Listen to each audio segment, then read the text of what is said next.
ਇੱਕ ਸਾਲ ਹੋ ਗਿਆ। ਮੇਰਾ ਮੀਆਂ ਫੌਤ ਹੋ ਗਿਆ, 1 ਸਾਲ ਹੋ ਗਿਆ। 2 ਬੱਚੇ ਮੇਰੇ ਨਿੱਕੇ ਨਿੱਕੇ। ਬਾਰਿਸ਼ਾਂ ਪਈਆਂ ਤੇ ਮੇਰੀ ਮਕਾਨ ਸਾਰੇ ਡਿੱਗ ਪਏ। ਮੇਰੇ ਕੋਲ ਪੈਸੇ ਕੋਈ ਨਹੀਂ, ਮੈਂ ਛੱਤ ਕਿਵੇਂ ਪਵਾਵਾਂ।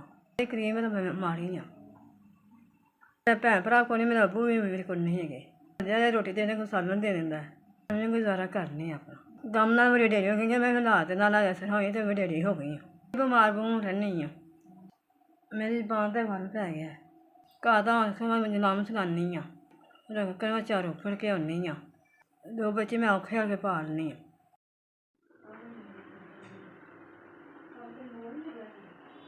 ਬਾਈ ਸਾਡੇ ਤਾਂ ਤੇਰਾ ਲਫਨ 4,000 ਰੁਪਇਆ ਮਿਲ ਗਿਆ। 4,000 ਤੇ 500 ਰੁਪਇਆ ਮਿਲ ਗਿਆ। ਬੱਚੇ ਜੋ ਤੇਰੇ ਮਾਂ ਪਿਓ ਜੀਵੇ, ਉਹਨਾਂ ਤੈਨੂੰ ਸਿਹਤ ਨਸਤੇ ਦੇਵੇ, ਉਹਨਾਂ ਤੈਨੂੰ ਢੇਰ ਸੁਖੀਆਂ ਦੇਵੇ।